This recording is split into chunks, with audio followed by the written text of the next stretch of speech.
What's up, guys? BARRYGAMING here, back with some more Eternal Evolution, and today, man oh man, do we have to talk about the state of Eternal Evolution, because feels like they take one step forward with features they add to the game, and then they jump 2 to 3 way back. I think one of my biggest complaints about this game, beyond even talking about the amount of time it takes to do dailies and such, is the amount of power creep we have seen in just a single year of this game being out.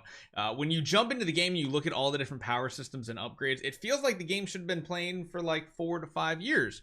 We're just past the first anniversary, and this is not a really good sign in my opinion, because the news we got today is quite shocking. Hopefully you guys enjoy this one. Let's jump right into it.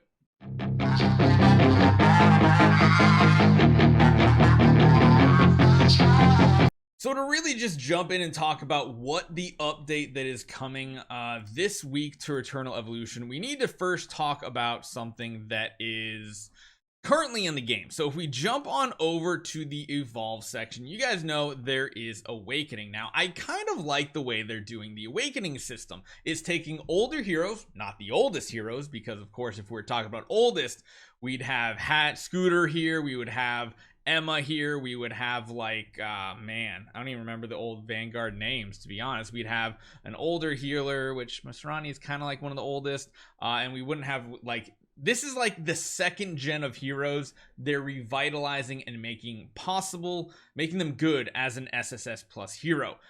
It would have been cool if we would have seen like Bailey or something like that, but I feel like it's going to be someone more along the lines like Rickert. But again, this was a really cool system to take old heroes that have been power crept out of the meta, because as you guys know, there's a lot of power creep in Eternal Evolution. It kind of has these waves, but this is a really cool system. Now, the really bad news here is that coming this week, we're about to have Koraxia, yes, the first SP hero, for some reason get the Awakening system as well. And that is going to be interesting to me, because her ultimate skill, Blood Moon, is going to be, well, actually, sorry, she gets a new ultimate skill, and it gets a little ridiculous. So not only is this probably one of the hardest hitting abilities in the game, it's actually getting a buff in the form that it does everything you see here already, and then it reads, then every 1.5 seconds, Koraxia will summon a lunar illusion that deals damage to nearby enemies. Beyond that, it has a potential unlock. As you guys know, when we're talking about these new SSS plus heroes, they have this new potential tab that basically unlocks more powerful versions of their skills. That's kind of what this is doing, but the potential of it also says the number of lunar illusion summons is increased by 1. Additionally, with each summoning, a lunar illusion will also be summoned at the location of allied assassin heroes and their phantom illusions.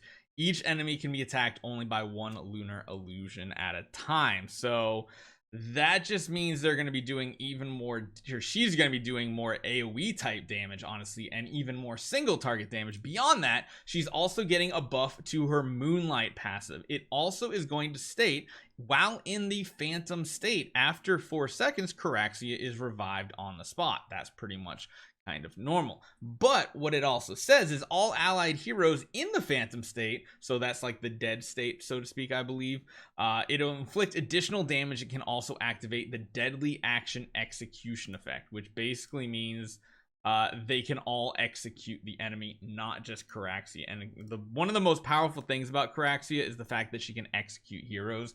It's such a time saver. So yeah, the hero's getting stronger. She was the first SP. I don't know why, because I still think she's the best SP out of all 3 of them. So I don't know why she needed this feature. And that's not the worst part about this. The next part is, so as you know, in order to awaken current heroes, we have these shards that are either specific to a hero, as you guys can see here, or we have the Chaos Soul Crystal Nucleus, the just generic versions that can be used on any hero. You guys probably thought I was going to say you can use these. Well, guess what? You cannot. And the only way to get them, from the sounds of it, is to take your way over to the recruitment center and do additional astral mirrors. Yes, it says optimized. Yeah, it's not optimized. The Astral Mirror added a new item, Soul Crystal Nucleus of Koraxia Shard. You can switch the wish selection to Soul Crystal Nucleus of Koraxia Shards, which means you're not even going to be summoning for an actual hero copy. You're only going to be summoning for the Awakening Shards, which is just ridiculous. It says after selecting Soul Crystal Nucleus of Koraxia, which again will be something different here, you can only recruit to get Soul Crystal Nucleus of Koraxia Shards, not actual Koraxia Shards at the same time.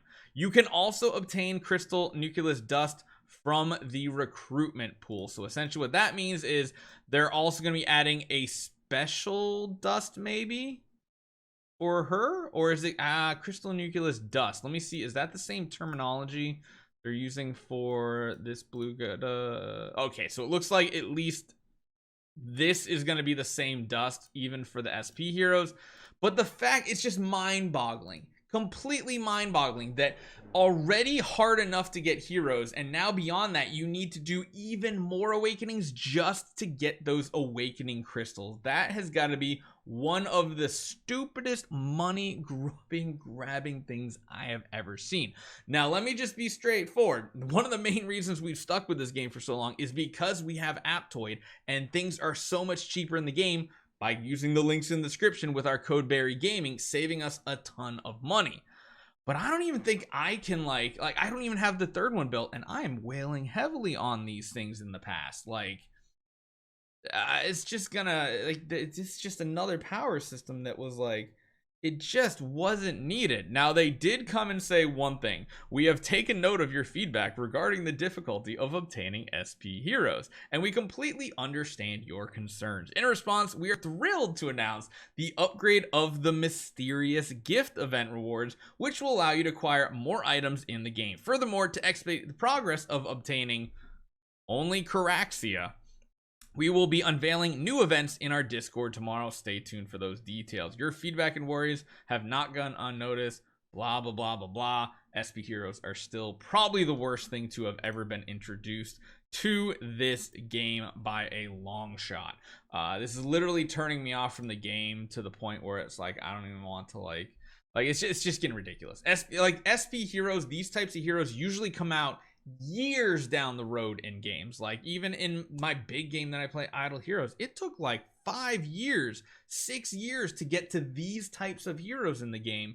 And it's just we keep getting all these other power systems introduced into the game, and it's just getting out of control. I'm cool with having, upgraded commanders. I'm cool with, new divine prototypes. Those things are all cool.